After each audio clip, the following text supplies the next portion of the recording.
The B.rad podcast is brought to you by MoFo, male optimization formula with organs to boost testosterone. Brad's Macadamia masterpiece, mind-blowing nut butter blend now available on Amazon. Bala Enzyme, Electrolyte and triple enzyme recovery drink mix. Paleo Valley, nutrient-rich, ancestral-inspired health products. By Optimizers, performance supplements like magnesium, probiotics, and more. And B.rad Whey Protein Super Fuel, coming soon. Stay tuned for details. And please visit bradkearns.com to check out my personal selection of favorite products for health, fitness, and peak performance with great discounts for listeners. And here we go with the show. I am a lifetime convert to a nose-to-tail animal-based eating strategy. I've allowed my favorite plant foods to drift back into the picture, and again, with no ill effects. But if you have gas, bloating, digestive discomfort, like I did after my green smoothie, I'm going to say I'm going to look elsewhere. Hey listeners, I discovered an awesome new electrolyte and triple enzyme powdered drink that's going to knock your socks off. It's called Bala Enzyme, and it comes in a convenient little pouch of bright orange powder that you pour into water for the ultimate electrolyte and antioxidant drink. It's simple, convenient, and yes, the orange tint comes from a potent serving of turmeric along with a clean and diverse assortment of enzymes and electrolytes and a perfect taste that's not fake or too sweet.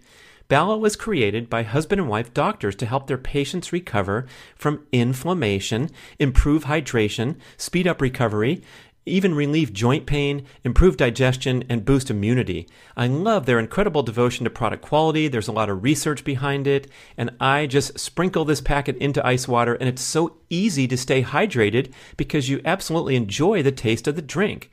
Get their convenient little packets. They even designed it with the tear half torn, so it's easy to open into the water. I love what they think of. And it comes in 3 exciting flavors: pineapple, lime, and berry.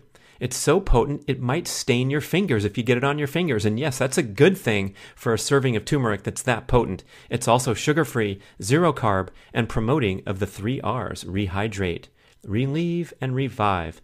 Please visit balaenzyme.com, BALAENZYME. And of course, there's a special deal for B.rad podcast listeners, 30% off your first order. Just use the code BRAD30 at balaenzyme.com. Hey, it's part 3 on the journey through Brad's lifelong dietary habits, including up to present day. So in part 1, we went through my history as a kid growing up in the age of processed food, the explosion and popularity of processed food. And then we got into the primal years, starting in 2008 when Mark Sisson and I got together and started promoting the Primal Blueprint movement, writing the book, writing the Keto Reset Diet, which was published in 2017. So I was deep into the keto experience for a short time, had some great insights. And then 2019, the last show, part 2, was entirely dedicated to that incredible recent turn of events where I was forced and compelled to rethink my fixed and rigid beliefs about what was healthy eating, what was optimal eating, and embrace this new popularity of an animal-based, nose-to-tail animal-based diet. And so I talked plenty about the rationale there, as communicated wonderfully by Dr. Paul Saladino and other leaders like Dr. Sean Baker, Amber O'Hearn, Michaela Peterson. You can find their content out there in the podcast world. I had 3 shows with Saladino, I believe. I had a summary show where I covered all his points, and sometimes that's the best one to go to if you just want to jump into the subject and hear me talk straight ahead. The interviews are also wonderful to get to know the person, but I do make that effort to try to summarize all the talking points, write them down in a concise manner, convey them to you, and have them be your marching orders, right? And I also had a great show with Dr. Sean Baker, so plenty of content back there. And so I quickly went through the the rationale here and the understanding that plant foods of the earth contain natural toxic chemicals that can be potentially harmful to your health. Wow, wake up call. So the kings of the dietary world, as we've been programmed to believe forever, that the kale is the king food of the planet, these beliefs deserve to be further scrutinized because of all the different plant toxins that can cause problems. Prominent among them, things like leaky gut syndrome and all manner of autoimmune and inflammatory conditions. Especially if you've had complaints in that area, it will serve you to perform an experiment and do a food restriction 30-day experiment where you're emphasizing, hopefully completely emphasizing and eliminating all plant foods and eating only animal foods, because those are very minimally allergenic compared to the plant foods. And you might experiencing a variety of improvements, including in digestion and elimination. So as we pick up from the finish line of part 2, I just want to further detail some of the lasting effects and behavior changes that I trace back to early 2019 when I started to explore this carnivore approach. I think these are going to be lifelong changes and implementations because they're so powerful and so well supported by science. And one of them is that the nose to tail strategy, where generally our perception of eating meat, animal foods, is limited to the flesh, right? So we eat the muscle meat of the cow, that's burgers and steaks, and we eat the chicken breast, the thigh, whatever part of the body, but we're eating the flesh, and we're discarding, generally in modern culture, modern diet, except for traditional culture and traditional things that still hold, especially like I go to the Mexican carniceria and they have all manner of organ meats and nose to tail offerings, but that's out of mainstream. Not when you go to the chain supermarkets. I go to my favorite supermarket and ask them if they have liver, and I'm batting like, 1 for 4 typically. Like they mostly don't have it because no one wants it. And then when they do have it, a good grass-fed source, I will buy it up. But it's amazing that this stuff isn't centerpiece, because it's undisputed that the nutrient density of the organs is superior to the muscle meats. So I am a lifetime convert to a nose-to-tail animal-based eating strategy. These are the foods that drove human evolution for 2.5 million years, and they are the most nutritionally complete and nutrient-dense foods on the planet. Let's say you aren't inclined to jump out and go buy some heart and some kidney and some bone marrow and some liver and come home and cook it up. You haven't been culturally programmed that way. I understand it. The taste can be a little different than the habituation to burgers and steaks. And so that's where the supplements can come in and get you started on that healthy path. So a huge promotion here for ancestral supplements, and especially the MoFo product that I co-promote with them. And that's for male optimization formula. Freeze-dried organs from the most pristine source of grass-fed animals from New Zealand. And the MoFo formula, male optimization formula with organs, contains freeze-dried bovine testicle, prostate, heart, liver, and bone marrow. So it's the most nutrient-dense supplement you can imagine. I have all kinds of commentary on my website at the MoFo link to tell you what is in these agents and how it's basically, you can consider it the ultimate natural multivitamin of the planet, vastly superior to anything that you can extract from laboratory means where you're actually buying a multivitamin. And it might be the only one necessary except in particular circumstances, and I occasionally try other stuff in the interest of peak performance. But my centerpiece is a daily consumption of numerous organ supplements from Ancestral. There's all kinds of others. They bottle up probably everything you can imagine. Some of my favorites are their Living Bone. Another one's called Blood Vitality, where you're actually getting the blood product from the animal. They have thymus. They have liver capsules. They have beef organs, another compilation product. They even have a female optimization formula, and go check out everything there. Just click on the MoFo link, learn about it a little bit, and if you go to my recommendations shopping page, you can get a discount with the code BRAD10 over at ancestralsupplements.com. You can order up on Amazon, but try the MoFo. I have so many friends that started taking it at my behest, and they're converts. They love it. It's an easy way to get organ meats into your diet. Of course, fresh is always going to be fantastic and superior to taking something in a capsule. So also try, I can't believe I said try, also consider making a commitment to integrate organ meats into your diet. And in that list, in that category, is bone broth. And I'm talking about real, authentic bone broth, the kind that costs, $12 for this little jar. But that's bone broth made from the actual leaching of the bone material through prolonged, slow cooking. You can do it at home in a crock pot yourself if you go buy the bones, the joint material from the butcher, but you can also buy these carefully cultivated products. They're all over the good stores and on the internet. I've actually switched my smoothie base from one of the nut milks, like coconut milk is my favorite, but now I'm using bone broth because it's a good way to get the bone broth into my daily diet. You can't taste it, right? The more prominent flavors come out of the smoothie. So if I'm drinking a vanilla smoothie with some bananas in there, that's what I taste. I don't taste the bone flavor. It's got minimal flavor anyway.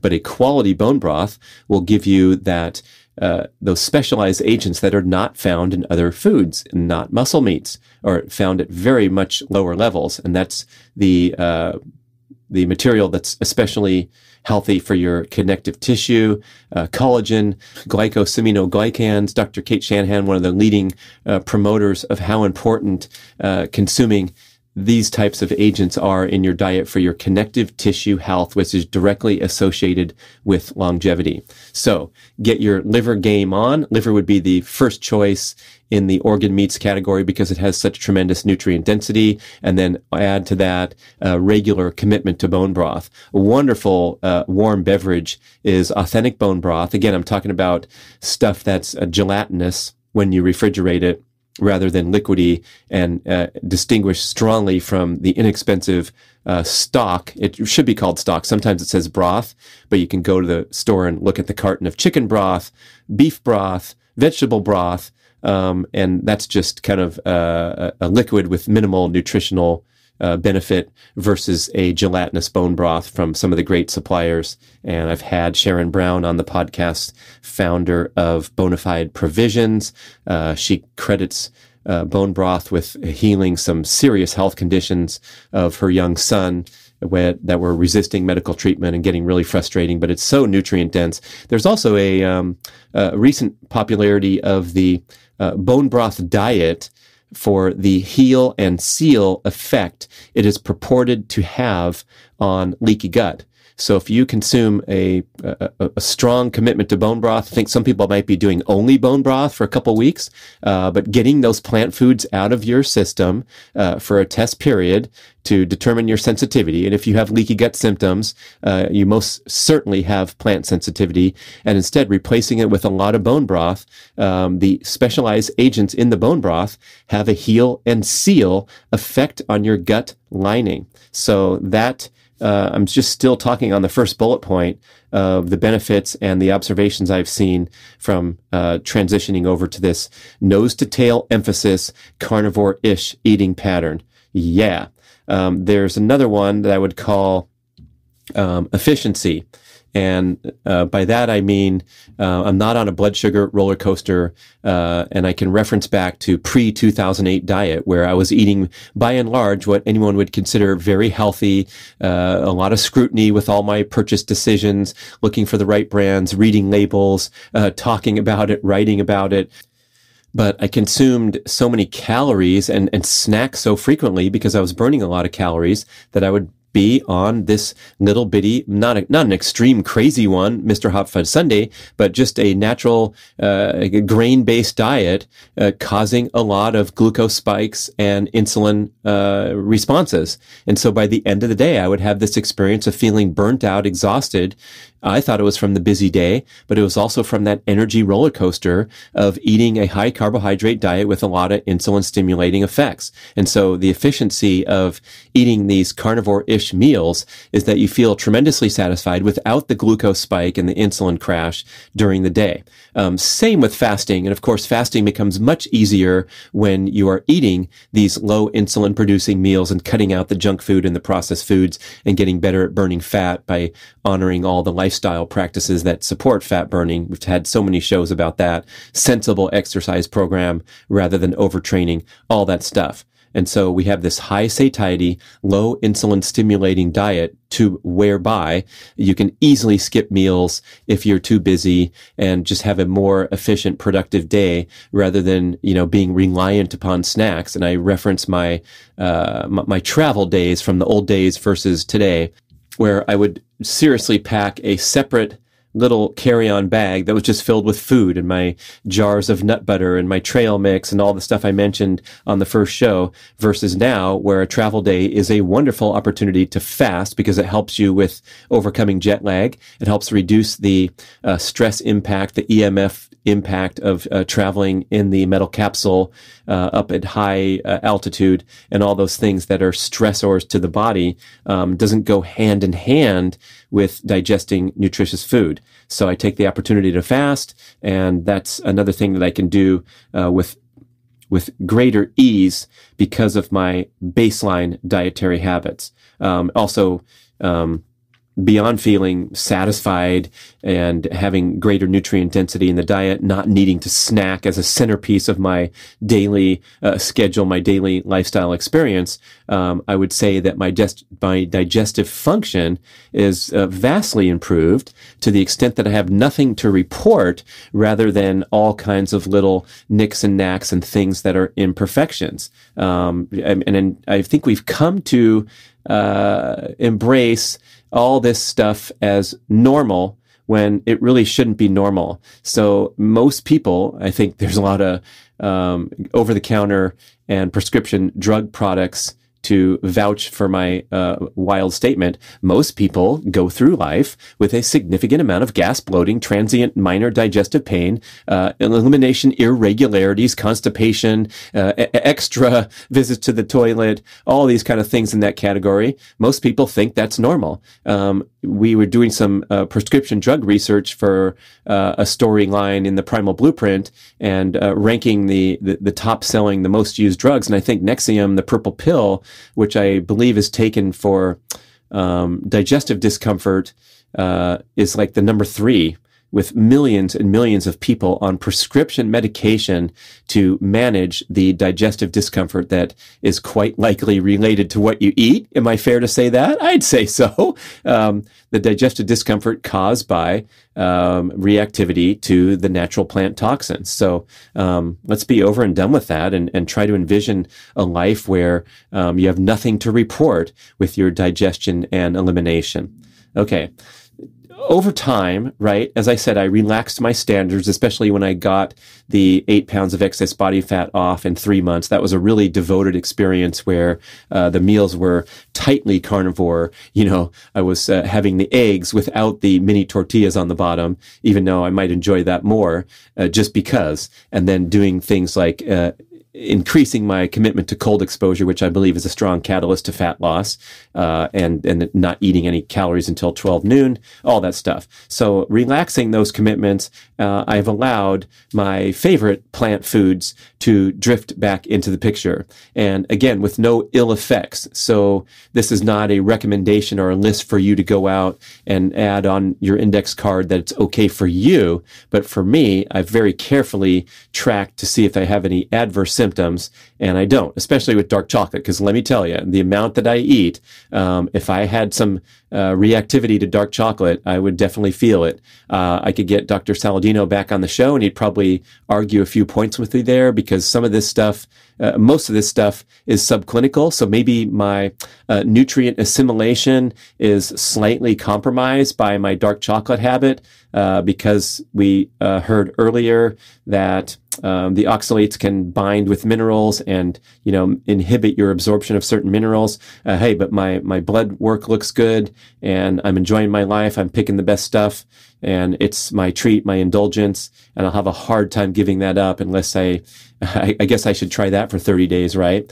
Make sure I'm not addicted to anything, like my previous podcast guest, Dr. Joan Ifland, discussed in great detail. And boy, that was fun to learn that we have so many forms of addiction in everyday life, and it's something to strive to kind of work against, especially things like connectivity, mobile devices, all that kind of stuff.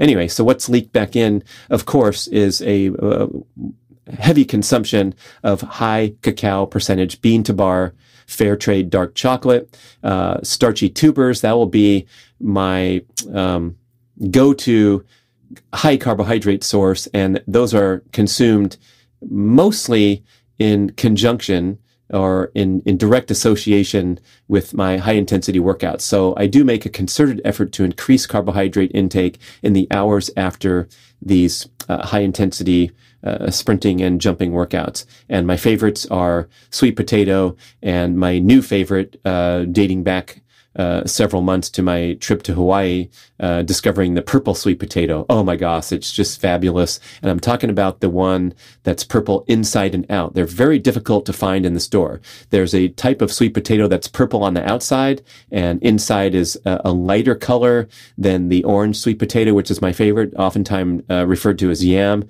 where the sweet potato has the brownish orange outside and a lighter color inside. And then one of the other sweet potato varieties is purple outside, but light color inside. This one's purple outside, inside and out. And I think it's more fibrous, especially when you cook it correctly. The skin is really chewy, so it might not be for everybody, but it's absolutely delicious. And if I find those in the store, I will stock up. And then an assortment of squashes will sometimes find their way into my meals. Another in this category is the homemade kombucha. That is my main beverage. And of course, this is a product in the plant category because it's made from fermented black tea. So I do not believe that to be a product of high plant reactivity, not up there with the big four that Saladino wants you to eliminate, which is the roots, stems, seeds, and leaves. So that's in there, and I love it, and it has a lot of probiotic benefits, right? So that's kind of fun to have that as my drink centerpiece. And what I do is I make my own. Like I said, I usually flavor it with the Good Earth sweet and spicy original tea bags, which are really strong. That's the second fermentation. The first fermentation, the way you make kombucha, is with sugar and black tea, high caffeine black tea. And then you put it in the jar, and the SCOBY, that's the disc of the jellyfish looking thing, that's a symbiotic culture of bacteria and yeast. That's what SCOBY stands for. The SCOBY will consume the caffeine and the sugar over a 10-day period to where it's a low sugar beverage. It still has a nice sweetness. And then when you do a second fermentation, I put in fresh squeezed lemon and lime juice and the sweet tea bags, and it's sort of a lemon lime flavored delicious beverage that I will mix at a ratio of about 2/3 to 1/3 or 3/4 to 1/4 with mineral water, sparkling water. So I get that effervescent, I get that carbonation,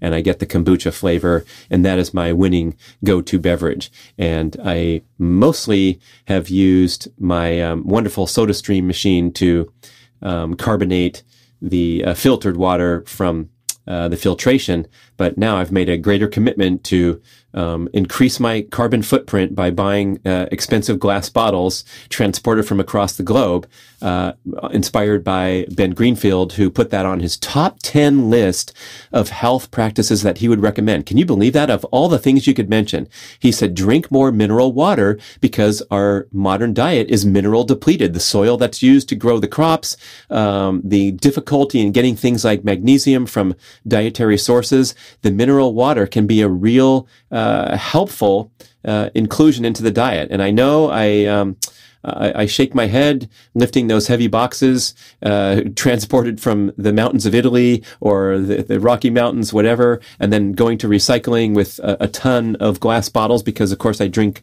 a lot of fluid every day. But I'm upping my glass bottle sparkling water game and mixing that with the kombucha. So that is another inclusion of plant foods that have drifted in there. You're probably going to guess another one, and that would be my fabulous Brad's Macadamia Masterpiece Nut Butter. And that is, for me, considered a treat. 1 tablespoon goes so long, and I know I should be selling more products saying you should have half a jar every week, but it's such a wonderful treat, and it has so much nourishment in there that a little goes a long way, so you can savor those jars. I mean, it's a small jar. The price point is seemingly high when you're used to paying $3 for peanut butter, but it's fairly priced, especially when you consider products that are I wouldn't say competitive because there's nothing like it, but you can find a jar of macadamia nut butter that's 8 ounces or 9 ounces and pay $22.95. Ours is only $17.95, and it's better than just macadamia nut butter because it has the wonderful coconut butter, cacao nibs, organic cacao nibs, the very best in the world. Everything in there is sourced to be the very best. So it's definitely an indulgence. And hey, nuts and seeds are on the list of the most reactive plant foods. And so if you detect any adverse responses to consuming a delicious nut butter, then you don't have to have that on your list. But for most people, it's a great treat. We're not talking about eating a jar every single day and overdoing it because it is calorically dense also. But I think it helps you, curb your appetite to the extent that you're going to be less likely to go reaching for the ice cream at 10 o'clock at night. And so that's definitely in the picture here. And lots of consumption of avocado because, again, avocado is a fruit, extremely minimal concerns with plant toxicity, high percentage of monounsaturated fat, a great addition to many meals. Now, my fruit consumption, even though I have a green light from Dr. Saladino and others that fruits are the least reactive of all the plant foods, and you can certainly enjoy them, I kind of drifted away from those over the years of trying to live a primal aligned, and especially in the off season, like going in the wintertime and buying these gigantic cultivated blackberries imported from Chile. That is not aligned with our genetic expectations for health. Dr. David Perlmutter makes a good point saying that humans should not consume any fruit in the winter because it's not evolutionary aligned if you want to be super hardcore.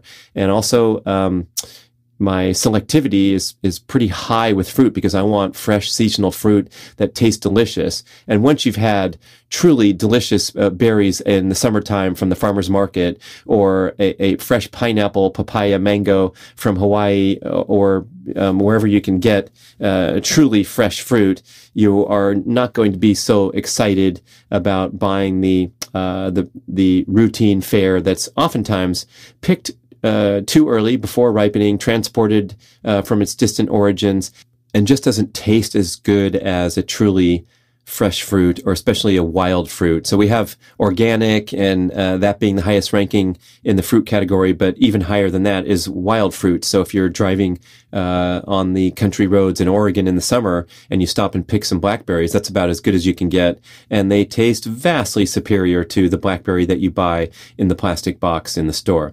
Okay, so continuing on, that was my list of plant foods that are having a central element in my diet. No salads, no stir fries since 2019, amazingly so. And now, as I mentioned on show number 1 in this series, when I'm at the farmer's market or the grocery store, looking at people stuffing their baskets with those giant leaves of kale and the carrots and the onions and everything, I sort of get this funny feeling inside, like that used to be me with a big smile, advocating for my own personal health by filling my basket with the bounty of the garden.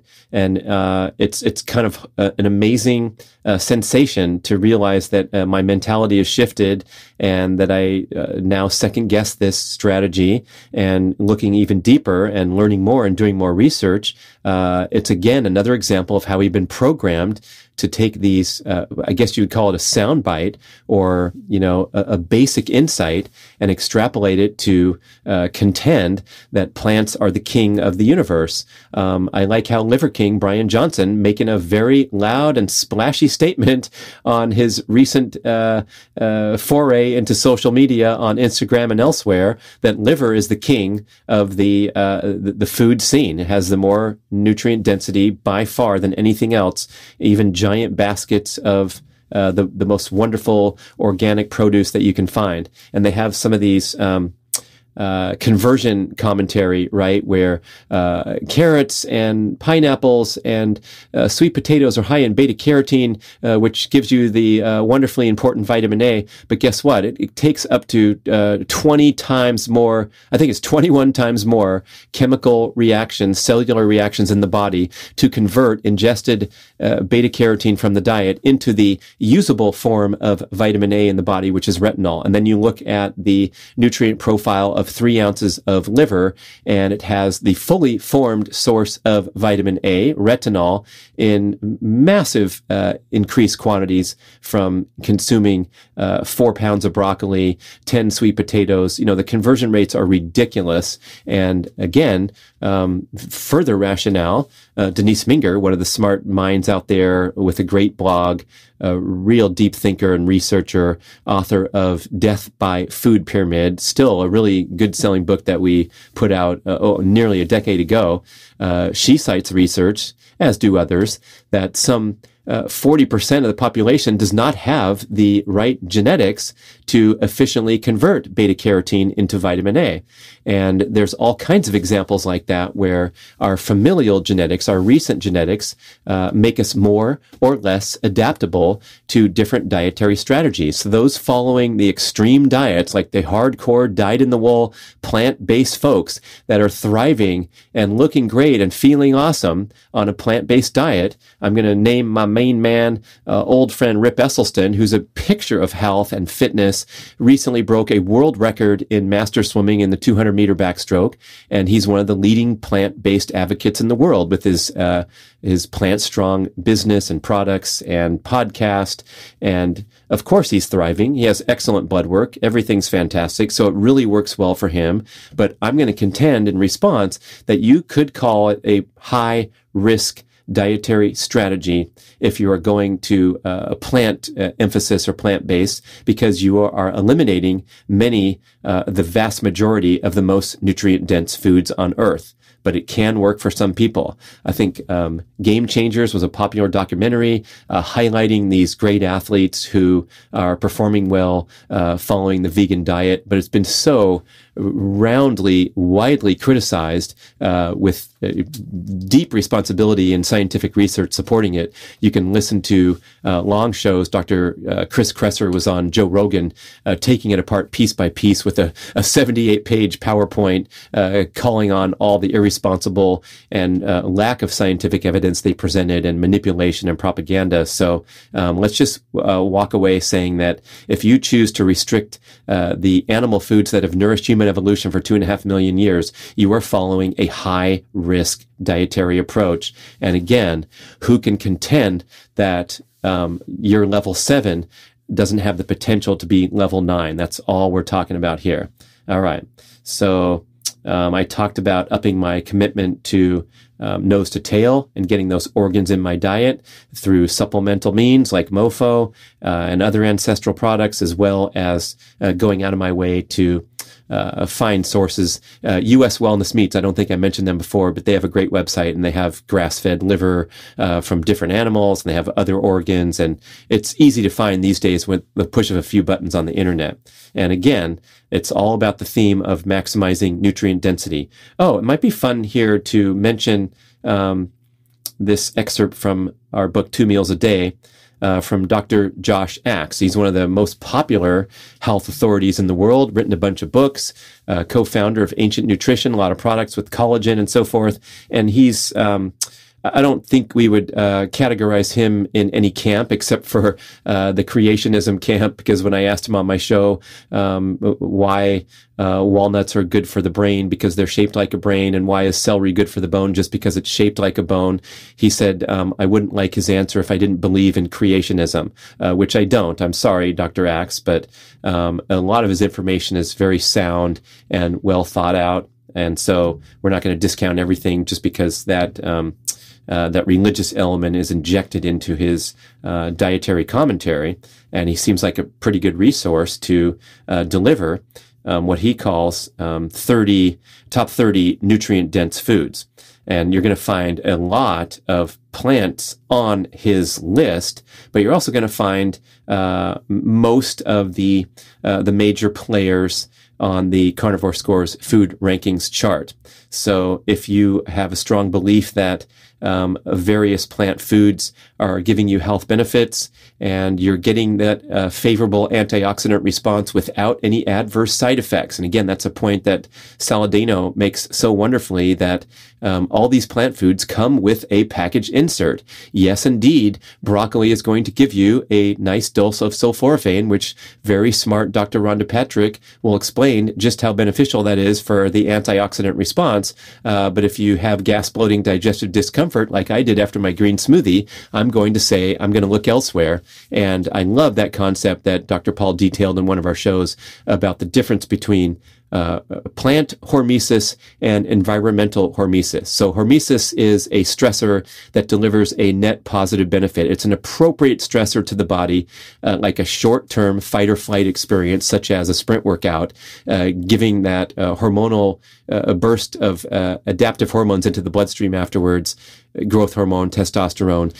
So to be grammatically correct, the sprint workout is a hormetic stressor resulting in hormesis, or a stressor that delivers a net positive benefit. Because the sprint workout was appropriately in duration and degree of difficulty, it didn't break you down and leave you collapsed on the side, puking at the end, but it gave you that stimulus that was appropriate. Same for cold exposure or a sauna exposure. You're in there for the appropriate duration where you start sweating profusely. You start making these heat shock proteins in the sauna. You make cold shock proteins in the cold tub, and you get out. You're not in the cold tub for 30 minutes, freezing your butt off and getting rushed to the hospital. You're in there for 4 minutes, and you emerge, and you get this profound anti-inflammatory, mood-elevating response, a boost in norepinephrine that lasts for up to an hour, that I talked about in detail on my cold therapy show. And so these environmental stressors, I mentioned workout, I mentioned cold, I mentioned hot, sun exposure of the appropriate duration. All these have a hormetic effect, and you can also get a hormetic effect from consuming the poisons that are found in plants and mounting an appropriate, graceful antioxidant defense response. But the great point that Saladino makes is if you become an enthusiast of cold showers and hot saunas and sprint workouts and fasting, which is another wonderful hormetic stressor, right? To starve your cells of energy so that they function more optimally, repair more efficiently. That's what happens when you're fasting. You've heard that word autophagy, which is the recycling and repairing of damaged dysfunctional cells. Apoptosis is the programmed death of precancerous or dysfunctional cells prompted by fasting, because that's when your body is forced to work with maximum efficiency. You also get anti-inflammatory benefits and all this other great stuff due to the hormetic stressor of fasting. And when you have that hormetic stressor of consuming broccoli or blueberries, you mount that defense response to manage the ingestion of those plant toxins, the aforementioned in show number 2. Now, if you choose to become an enthusiast of environmental hormesis, there's an excellent argument that you don't need to put yourself under that plant hormetic stress by consuming these foods that have toxic properties. In other words, you can get all the stressors you need from environment rather than diet, and then in diet you can focus on nutrient density rather than a devoted and deliberate attempt to prompt antioxidant defense responses from your food choices. And boy, I mean, let's just pause and take a breath there, because that's life-changing information that your cold tub is making up for your kale salad. Whew. All right.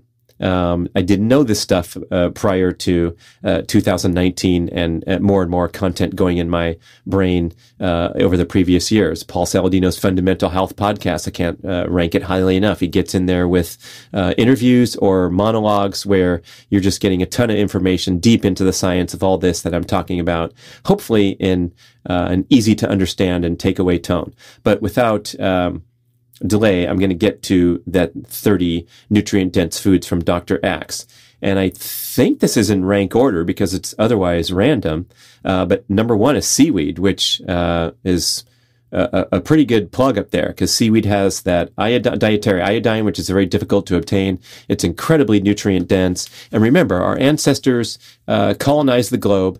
You can look at that link for the Oppenheimer human migration across the globe. We'll put that link in the show notes. It's a fascinating point and click interactive journey watching humans leave East Africa around 200,000 years ago and colonize the entire globe, and where they went first and where they failed and came back. And this is interesting too, that our first journey out of Africa, which occurred around 200,000 years ago, may have been as few as 120 people. So that most of us on Earth descend from only 120 intrepid humans who successfully made it out of Africa and then reproduced and populated. But they first traveled east along the shoreline. So they went into Asia, India, Saudi Arabia, toward Australia, and successfully colonized all the way over toward Australia and Asia before turning back and then heading up to Europe. And that only occurred 30 or 40,000 years ago. That's when we had some interbreeding with Neanderthals. That's why a small percentage of humans today have a small percentage of Neanderthal DNA in their blood. And most people think it's like we went from Africa straight up to Europe, and that's not how it went. And so that colonization of the globe was widely facilitated by exposure to marine life because we followed the shorelines. Duh. What are we going to do? Go to the interior? No, we're going to catch fish and have that marine life as a centerpiece of the human diet, especially all the high omega-3 sources that you can find with fish and marine life like seaweed, because that is what facilitated the growth and tremendous expansion of the human brain, allowed us to become smart, to use tools to catch, to bring down big game, and then get more access to nutrient-dense food by cooking the meat from the big game. And that's how we developed the strong brains and basically branched away from our plant-eating cousins. The gorilla today has to spend like 11 hours a day chewing roots, shoots, and leaves, all the stuff we're not supposed to eat, right?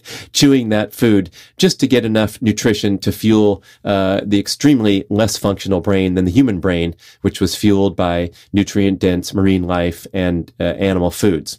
Those are pretty compelling arguments in favor of an animal-based, animal-intensive diet, or at least inclusion if you're one of those people that's been on the fence and allowing a little trickle of an occasional egg or occasional fish. I would also contend that you go deeper into the access of the most nutrient-dense stuff. So we had number one, seaweed from Dr. Axe. Number two is liver, beef and chicken liver. Number three, kale, collards, and dandelion greens. Number four, broccoli rabe. Number five, exotic berries like acai, goji, and camu camu. Number six, spinach, watercress, and arugula. Number seven, broccoli and cauliflower. Number eight, cabbage, bell peppers, garlic, parsley, other berries like blueberries, raspberries, blackberries. Then asparagus, carrots, beets, wild salmon, and sardines at number 16. Number 17, bone broth. Man, he's trying to please everybody, huh? He's got all that leafy greens and all the stuff that the carnivore camp is saying to avoid. And then we're turning the corner, finding a new route and jumping right into the wild salmon and sardines. Number 17, bone broth. Number 18, grass-fed beef. Then we go green beans, egg yolks, pumpkin, lentils, artichokes, tomatoes, wild mushrooms. Number 26 is seeds like pumpkin, sunflower, chia, and flax.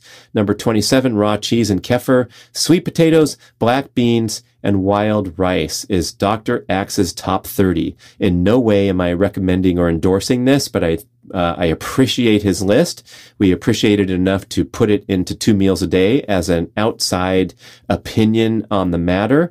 And if we want to sort of get some a takeaway here, let me ask you if you have a busy stomach in general life, because man, imagine going to the store and buying all those 30 things for a photo shoot, which we occasionally do, not for these 30 things, but we'll buy and then present this in a visual manner.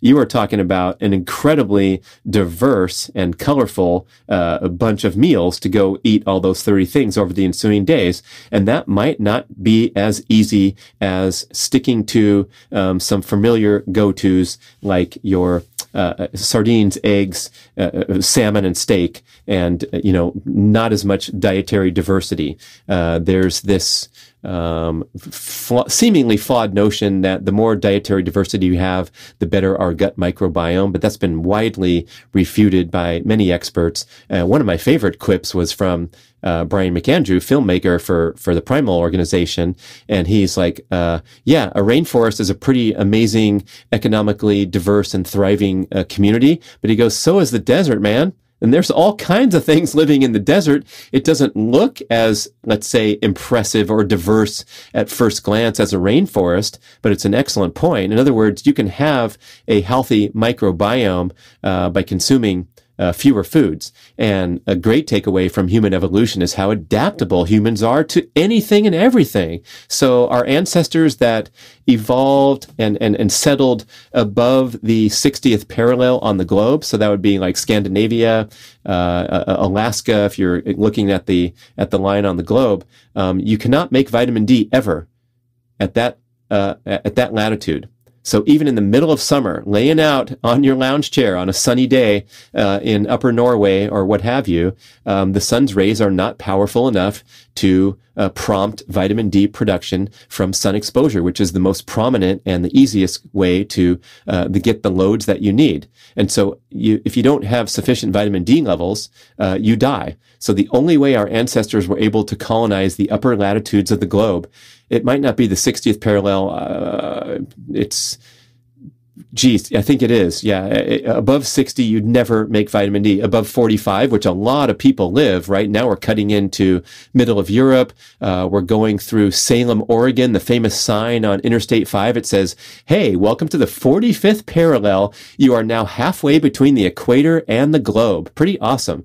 But lots of people living above 45 don't have the opportunity to make much vitamin D from sun exposure, especially if they're at that discord from their ancestral equatorial heritage and living at those high populations. So the darker your skin tone, the less efficient you are at making vitamin D. And so if you're living at the upper latitudes, you have real trouble getting enough from sun exposure. So how did our ancestors survive and colonize those areas? Is they had a huge load of vitamin D rich, oily, cold water fish. The only way we are able to survive is to get mega doses from diet. And yes, the oily cold water fish family, especially cod liver oil as a supplement, has by far the highest doses of vitamin D of any other foods. But generally speaking, dietary contribution to our vitamin D needs is really small. So if you're in those high risk categories of living at the high latitudes or living at a latitude in discord with your ancestors and your skin color, you're going to be well served to supplement with a quality source of vitamin D and consume a lot of oily cold water fish. Okay, let's wrap this up with some important takeaway summary points, okay? My number one encouragement is to make your top dietary goal the effort to maximize the nutrient density, so that everything you eat, you contemplate, how does this contribute to my main goal of nutrient density? So when I put my corn tortillas in the pan to fry them up with high quality olive oil and then enjoy my eggs or steak inside those corn tortillas, I realize the corn tortilla is nothing but pleasure and indulgence, has minimal dietary nutritional contribution, and it's mainly the nutrient dense foods that I'm focusing on. Hey, if you want to have an indulgence that's narrow, why don't you become a dark chocolate connoisseur? You can't beat that for the nutritional benefits. There's all kinds of good properties that the chocolate provides. again, dietary hormesis, and definitely coming with a package insert. I'm sure some people might have a problem with chocolate ingestion, so pick something that works for you. So if number one objective is to maximize nutrient density, number two would be to ditch the nutrient deficient, hyper palatable modern foods that do not contribute to your health or your micronutrient needs, and instead just provide a cheap source of calories, in many cases addictive to highly addictive. Listen to my show with Dr. Robert Lustig, and we can learn how even allowing these high sugar and these processed foods to leak into the picture can lead to a further and continued prolonged consumption. Regarding that term hyperpalatable, there's a couple good books, Rob Wolf's Wired to Eat and Dr. Stephan Guyonet's The Hungry Brain, talking about how the processed foods light up those dopamine receptors on the brain and compel us to consume more and more. And the food manufacturers are very skilled at typically combining sugar and fat and extra salt to really hit those pleasure receptors and make us think, oh my gosh, this cheesecake, this ice cream, these chips, this Starbucks drink, the combination of sugar and fat is hijacking our pleasure center of our brain. And one insight is that this stuff does not exist in nature. So if you're looking at the wonderful, delicious, natural, nutritious foods found in nature, they are either high fat, savory, like animal meat or what have you, an egg, or they are carbohydrate. So you're dealing with delicious berries, and your ancestors raided those trees during the ripening season and fattened up on berries, gorging their faces on berries, honey, whatever. But it's either high carbohydrate, high sugar, or high fat. And then when you pack those two together, oh man, that is the double whammy. Welcome to the Cheesecake Factory. This show, not sponsored by Cheesecake Factory. Thank you very much. I just lost another sponsor. Just telling it like it is, people. Now, so that's number two on the goal. Number three is if you're interested in losing excess body fat, and that includes a lot of people out there, you want to emphasize protein as your dietary centerpiece, because that's going to provide you with the high satiety that's going to help you preserve muscle mass, because we don't want to strip muscle mass when we're trying to drop excess body fat. We're trying to focus on fat and preserve muscle. Also very important as we age, and that's why supplementing is so important. And supplementing will not compromise your fat loss goals. So consuming extra protein will give you more satisfaction, better muscle repair and maintenance, and it will not contribute to fat storage. Like consuming an extra 200 calories a day with a protein smoothie can only contribute to your fat reduction goals, even though you're eating more calories, because the protein is not going to be sent to fat storage. So the goal here, when you're doing protein supplementation or increasing protein intake, is to naturally steer you away from overconsumption of these hyperpalatable modern foods, especially. And that's kind of what happens when we get into these ill-advised dietary strategies like blanket caloric restriction. You're going to slow things down, and you're going to be compelled, you're going to be called to these hyperpalatable modern foods. Okay. That's number three on the takeaway insight. If you're trying to lose body fat, emphasize protein, stay away from the junk food. Number four, if you're an athlete trying to recover, so you have good blood work, no disease risk factors, your body fat is optimal or near optimal, you want to make sure that you keep the flame burning and those muscles repairing optimally, and try not to overload the stress factors of extended fasting, carbohydrate restriction in the manner of keto, or in the manner of carnivore too, right? Paul Saladino made a great transition in his thinking and philosophy in recent year and a half or so, where he went from strict carnivore to making a concerted effort to consume more honey and fruit, so that his carb intake was sufficient to allow him to recover from his favorite activities like surfing and jujitsu. And he says he felt better and had an absence of some annoying symptoms that were possibly caused by insufficient carbohydrate intake on someone who's that freaky and extreme. And most people, even those listening who are have adapted this unique ancestral inspired lifestyle, most people aren't as deadly strict as the proponents, right? And so it's not a huge concern for most people. Fortunately, my carnivore journey has been imbued with a ton of dark chocolate, which of course has a certain percentage of carbohydrates in there. And when you eat a bar a day, oops, all of a sudden I'm getting 40 grams there instead of 0. And same with whatever I'm throwing in the corn tortilla onto the pan. That's not written in the carnivore owner's manual, but it certainly doesn't hurt me and probably keeps me out of that danger zone of having too extreme an approach to diet. Oh my goodness. Same for a plant-based approach. If you can please throw in some sardines, some eggs, or something to help you get those specialized agents that are absent from the plant kingdom, you're going to do much better, predictably, right? Okay, so if you're an athlete trying to recover, you're trying to, this is a great takeaway that I get into further with my shows with Dr. Tommy Wood, maximize your intake of nutritious calories rather than minimize. Another interesting insight of how to strategize this in a practical level is this feast or famine concept, which was originally conveyed years ago by one of the paleo forefathers, Dr. Art Devaney. So one of the earliest proponents of a Paleolithic diet and lifestyle contended that the feast or famine approach was the best for the human. And that means that you're going to enjoy these indulgent, satisfying meals, and then you're going to include also periods of time where you're giving your digestive system a break.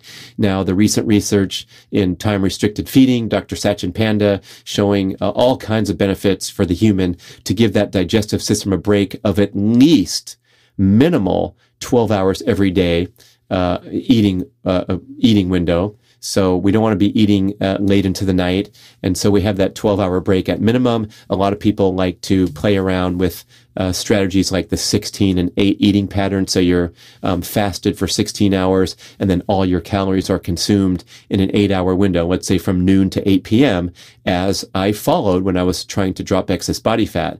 But in general, if you can set that goal of minimum break of 12 hours or maximum eating window, to say it another way, of 12 hours, and then perhaps you'll feel better, or you'll enjoy tightening that up a little bit to a 10-hour or an 8-hour eating window.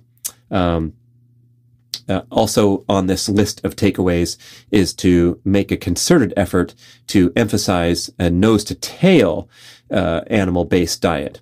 And so that means going and getting your organ meat game on, or trying the supplements, and making sure not to have a narrow view where you're just going for the muscle meats. And oh my gosh, what better example than the egg, where there still exists a product on the shelf, and there still exists a lot of support and on menus at restaurants for egg whites, the egg white omelet. I was at a restaurant recently and it was called the triathlete omelet. I guess triathlete connoting someone healthy and athletic, and the egg whites, I guess, being it ranked in a higher category than the average slob who's going to allow those the yolk to leak in there just because it tastes good and they can't discipline themselves as much as a triathlete. What a freaking joke! And to call a triathlete inherently healthy, I'm going to have to, as a former triathlete, I'm going to have to argue that one too, because triathlon, the sport, is inherently unhealthy because it involves such extreme training in 3 events, and so you have to be very, very careful to preserve your health despite the inherent risks of being a triathlete. And then, if you're having an egg white omelet, you're digging yourself a further hole by diminishing the nutrient quality of your diet, because the vast majority of the micronutrient benefits in the egg come from the yolk. That's where the choline and the high levels of vitamins A, K, E, everything, D, whatever it has, mostly the yolk, and the white is simply a so-so source of protein. It is a complete protein, but things like whey have higher levels of the important amino acids. So definitely the full egg would be part of the nose-to-tail strategy. And remember my comments on red meat being superior to conventional chicken and pork. So the cow, the ruminant animal, can deliver a better end product and better handle that feedlot diet than the other ones. So let's kind of twist that notion upside down when you're thinking that you're climbing the ladder of dietary sophistication by de-emphasizing or eliminating red meat in favor of chicken and fish. And in fact, if you want to jump above the stake line, as seen on the carnivore scores chart, you're going to emphasize red meat and really second guess chicken or pork or poultry or turkey, unless it is sustainably raised. So if you can go find a pasture-raised chicken at the farmer's market, heritage breed pork as offered by places like ButcherBox, or the pasture-raised turkey, which you can get from a place like Diestel Farms, then you're doing okay. So especially concerned about conventional chicken and pork, less so for red meat. In fact, Rob Wolf published research that was not very happily received by the food police, the grass-fed beef community, showing that conventional beef is very similar nutritionally to grass-fed beef. So, yes, way more expensive to get grass-fed, more sustainable for the planet, incredible concern. But as far as the molecular content of that product, he didn't see a lot of difference. And so if you are going to let it slip or scrutinize your budget and realize that you're not going to be fully 100% committed, you can go to the conventional beef and have less of a negative score than if you're buying that chicken from the traditional mainstream providers. And so that brings us to the end of a 3-part show. Thank you so much for listening to all 3 as I jog you through my dietary habits over the lifetime, with special emphasis on present day and this C&C strategy. If you want to talk further about how this can help with your fat reduction, go ahead and send some email questions. We'll cover those in a Q&A podcast, and much more coming out about that content. I've already published a lot too, but good luck. And thank you so much for listening to all 3. Go back and listen to the others if you missed them.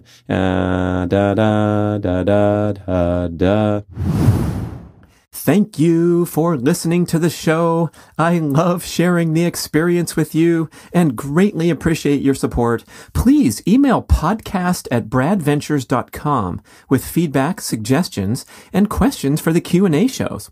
Subscribe to our email list at bradkearns.com for a weekly blast about the published episodes and a wonderful bi-monthly newsletter edition with informative articles and practical tips for all aspects of healthy living. You can also download several awesome free ebooks when you subscribe to the email list. And if you could go to the trouble to leave a 5 or 5-star review with Apple Podcasts or wherever else you listen to the shows, that would be super incredibly awesome. It helps raise the profile of the B.rad podcast and attract new listeners.